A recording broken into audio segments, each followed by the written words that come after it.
Emily, you've been quiet since we left home. What's wrong? Nothing. Let's just get through tonight.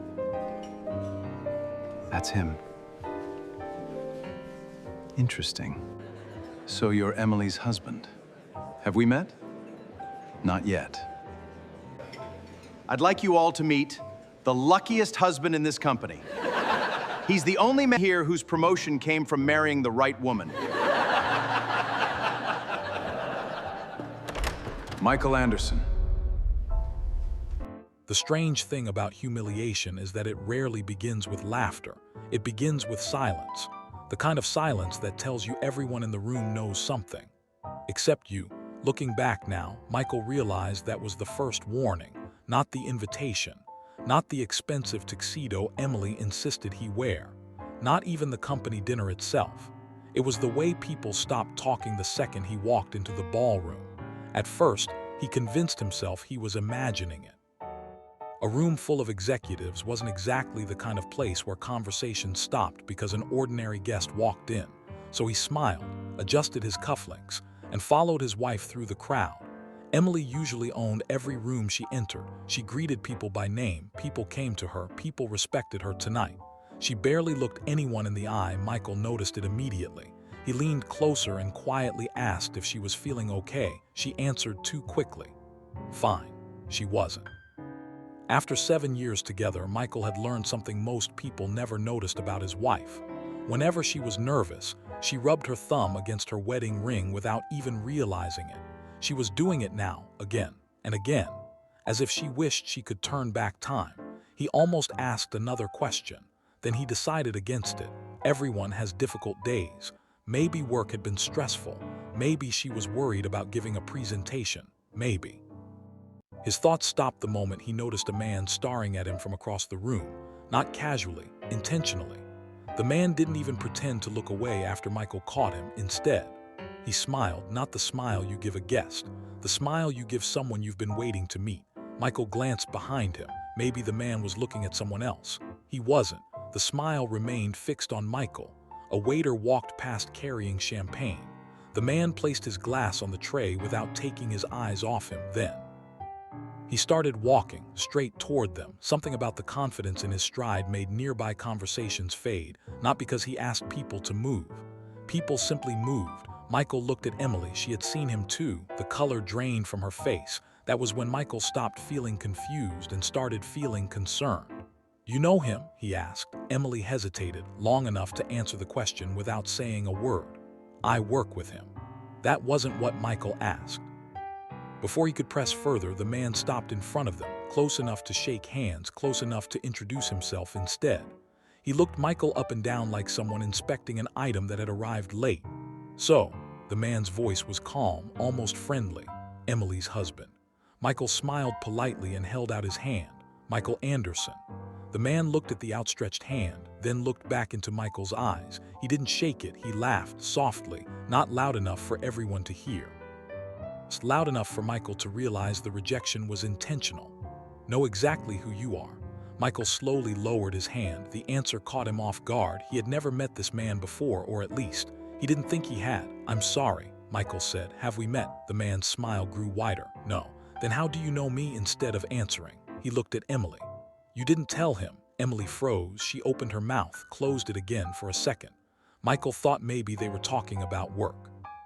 Some office misunderstanding. Some joke he wasn't supposed to understand. Then the man looked back at him. I honestly thought she'd have warned you. Warned me? Michael felt his stomach tight. Warned him about what around them. Conversations began slowing down. One by one, people started paying attention. Not openly, quietly, a glance here. A whisper there, someone nudged a colleague. Another person subtly turned their chair. Within moments, nearly every pair of eyes in that section of the ballroom had drifted toward Michael. He could feel it, not curiosity, expectation. As if everyone already knew what was about to happen except him. Michael looked at Emily again. She still hadn't said a word. Emily? He asked softly. What's going on? She looked at him. For a split second, he thought she was finally going to explain everything. Instead, she whispered something that made even less sense. I'm sorry. Sorry for what? Before Michael could ask another question, the man took 2 slow steps backward, not to leave, to make space. He reached for a fresh champagne glass from a passing waiter, turned toward the room, then gently tapped the side of the glass with a dessert spoon. Clink. The sound wasn't loud, it didn't need to be. The conversations died almost instantly. Dozens of executives turned toward him. Some smiled, some folded their arms, others exchanged knowing looks. The man waited until every eye in the room was on him. Then, he looked directly at Michael, a grin spread across his face. "Ladies and gentlemen," he began, "I think it's finally time." He paused just long enough for the silence to become uncomfortable. "That everyone meets the man Emily has been hiding from us." Michael's heart skipped. Hiding, he turned instinctively toward his wife. Her eyes were filled with tears, but she still didn't speak. And in that moment, Michael realized something that chilled him far more than the hundreds of eyes now fixed on him. This wasn't spontaneous. Whatever was about to happen, it had been building long before he walked into that ballroom. For a few long seconds, nobody moved. The ballroom was so quiet that Michael could hear the faint hum of the air conditioner above the chandeliers. Every pair of eyes was locked on him, waiting to see how he would react. Jonathan slowly raised his champagne glass. A confident smile spread across his face. "I'd like to introduce all of you," he said, "to the man who's become something of a legend around this office. And not for the reasons you'd expect." A few people chuckled. Michael remained still. He wasn't embarrassed. He was confused. Jonathan wasn't speaking to him like a stranger. He was speaking like someone who had already judged him long before they ever met. Jonathan took another sip before continuing. "This is Michael Anderson, the husband of one of the brightest project managers this company has ever hired." He paused. "But if you ask me," his smile turned into a smirk, "he's also the luckiest unemployed man in the city." Room exploded with laughter. Some laughed politely. Others didn't even try to hide it. Michael noticed a young executive covering his mouth with a napkin while another discreetly lifted his phone, pretending to check a message. Except he wasn't checking anything. He was recording. Within seconds, 2 more phones appeared. Emily saw them too. Her face turned pale. She took a step forward as if she wanted to stop Jonathan. Then she stopped herself. Jonathan noticed. "Oh, don't worry, Emily," he said with fake reassurance. "We're only having a little fun." The laughter grew louder. Michael turned toward his wife. He wasn't looking for an apology. He wasn't even looking for an explanation. He just wanted one thing: for her to tell them to stop. She opened her mouth. Nothing came out. That silence hurt more than every laugh in the room. Jonathan slowly walked closer until only a few feet separated them. "You know what amazes me, Michael?" Michael said nothing. "It's confidence." Jonathan looked around the ballroom before returning his gaze to Michael. "Met people with money. Met people with power. Walking into a room full of successful people while living off your wife's salary." He shook his head with a laugh. "That takes a special kind of confidence." Another wave of laughter echoed through the ballroom. Michael could feel dozens of eyes studying him, waiting for him to explode. Instead, he simply asked one question. "Have I ever done anything to you?" The room fell strangely quiet again. Even Jonathan looked surprised. It wasn't the response he expected. He expected anger, or excuses, or shouting, not a calm question. Jonathan smiled again. "No." "Then why are you doing this?" Jonathan didn't answer immediately. Instead, he looked toward Emily. "You never told him." Emily lowered her eyes again. Jonathan let out a slow breath. "I figured as much." Michael's heartbeat quickened. There it was again. The same sentence. "You never told him." Told him what? For the first time that evening, Michael felt something he hadn't expected. Not anger, not humiliation, fear. Because whatever everyone else seemed to know, he didn't. Jonathan placed his champagne glass on a nearby table. "Tell you what, Michael," he folded his arms. "Let's make this easy. If Emily tells everyone why she was so embarrassed to bring you tonight," he glanced at the crowd, "I'll apologize." Room became silent again. Every eye shifted from Jonathan to Emily. Michael looked at his wife. She wasn't crying anymore. She looked trapped, like someone standing between 2 impossible choices. Seconds passed. No one spoke. Finally, Emily whispered, "I can't." Jonathan laughed. "I knew it." He looked back at the audience. "Even she can't defend him." More laughter followed, but something had changed, not in Michael. In the room, a few executives had stopped laughing altogether. One older woman near the front frowned. Another man quietly lowered his phone. The atmosphere no longer felt entertaining. It felt uncomfortable. Jonathan didn't notice, or maybe he didn't care. He stepped even closer to Michael. "So tell me, exactly do you do?" Michael answered honestly. "Run a small consulting business." Jonathan burst into laughter. "A consulting business?" He looked around the room. Did everyone hear that? More laughter. "What kind of consulting business?" Michael met his eyes. "I help companies solve operational problems." Jonathan wiped away imaginary tears. "How impressive. Tell me, how many employees?" Michael answered calmly. "Just me." Jonathan looked toward the crowd again. "There you have it. A one-man consulting empire." Even people who had remained silent earlier couldn't help smiling. Jonathan spread his arms dramatically. "And somehow," he pointed toward Emily, "she still insists this man inspires her." Michael finally understood. Jonathan wasn't trying to embarrass him. He was trying to destroy the way people saw him. And for some reason, he had planned this long before tonight. Michael looked around the ballroom one last time. No one met his eyes, not even Emily. He took a slow breath, then quietly reached for the back of a nearby chair where he had placed his suit jacket. He folded it over his arm, straightened his tie, and nodded once. "I think it's time for me to leave." No anger, no shouting, no threats, just quiet dignity. The laughter faded almost immediately. Jonathan looked disappointed. He wanted a fight. Michael wasn't giving him one. Without another word, Michael turned and began walking toward the ballroom doors. His footsteps echoed across the polished marble floor. Each step made the room quieter. No one tried to stop him. No one called his name. Even Emily remained frozen where she stood. Michael reached the massive wooden doors. He wrapped his fingers around the polished brass handle. He was one movement away from leaving everything behind then.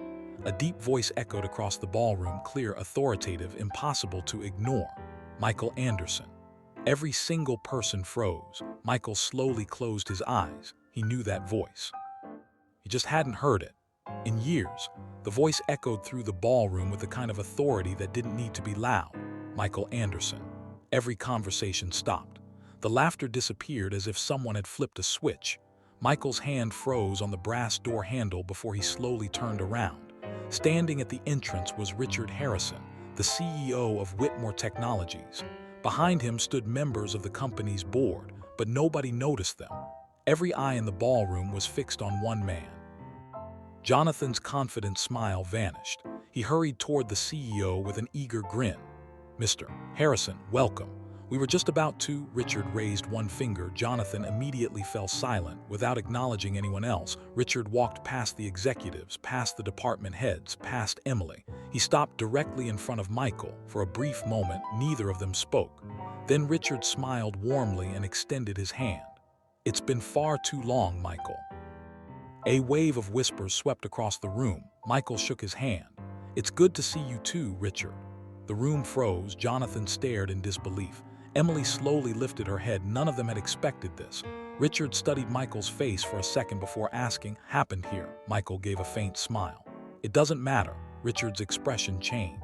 "It matters to me." He slowly turned toward the crowd. His eyes scanned the room, the lowered heads, the guilty faces, the phones disappearing into pockets. He already knew someone had crossed the line. Before I tell you what Richard did next, if you're enjoying this story so far, take a second to subscribe to the channel. We upload powerful stories with unforgettable twists every week, and trust me, what happened in the next few minutes completely changed everyone in that ballroom. Now, let's continue. Richard looked directly at Jonathan. "Were you responsible for this?" Jonathan forced a nervous laugh. "It was just a joke." Richard's face remained expressionless. "A joke? Yes, sir. We honestly thought he was living off his wife's income." Richard took one slow step closer. "So if he was, that gave you permission to humiliate him?" Jonathan couldn't answer. Richard turned toward everyone else. "Me ask all of you something.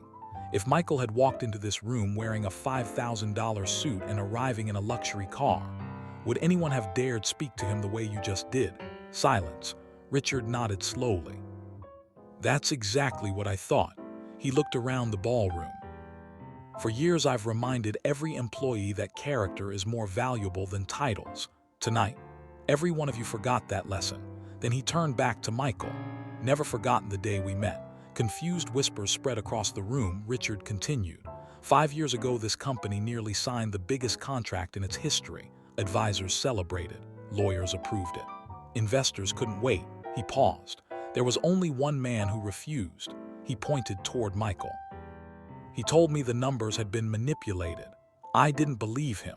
He refused to back down. So we investigated. Ballroom was completely silent. What we discovered saved this company from one of the biggest financial disasters in its history. Richard looked proudly at Michael. He wasn't an employee, wasn't seeking a promotion, wasn't looking for recognition.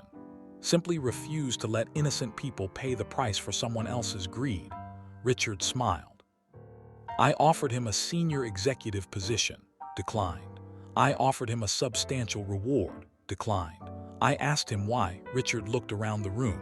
Do you know what he said? Nobody answered. He said, doing the right thing stops being the right thing the moment you expect a reward for it. Richard nodded slowly. Never forgotten those words. I'll never forget the man who said them. Room fell into complete silence. Jonathan couldn't even look at Michael anymore. The same people who had laughed only moments ago now stood frozen in shame. Emily slowly walked toward Michael. Tears rolled down her cheeks. I'm sorry. Her voice trembled. I kept hoping someone else would stop it. She shook her head. But the person who should have stood beside you was me. I failed you. Michael looked into her eyes. He could see the regret, the guilt, the pain. After a long pause, he quietly replied, tonight hurt. What hurts even more is knowing you were hurting too. Emily broke down crying. Without saying another word, Michael gently reached for her hand. She held it tightly. Richard stepped aside. The ballroom remained silent as Michael and Emily walked toward the exit together. No laughter, no whispers, no applause, only the sound of their footsteps fading into the hallway. Sometimes the strongest people in the room aren't the ones who have the most money. They're the ones who refuse to lose their dignity when everyone else has already lost theirs. That night, every executive at Whitmore Technologies learned the same lesson. Never judge someone's worth by what you can see. Because the greatest people often have nothing to prove. Now I want to hear from you. If you were Michael, would you have forgiven Emily after she stayed silent while everyone laughed at you? Or would that night have ended your marriage? Let me know your answer in the comments. I read them all because I genuinely enjoy hearing your perspective. And if this story kept you hooked from beginning to end, don't forget to subscribe to the channel and turn on notifications. We bring you powerful stories with shocking twists and emotional endings every week, and you won't want to miss the next one. Thank you so much for watching, and I'll see you in the next story.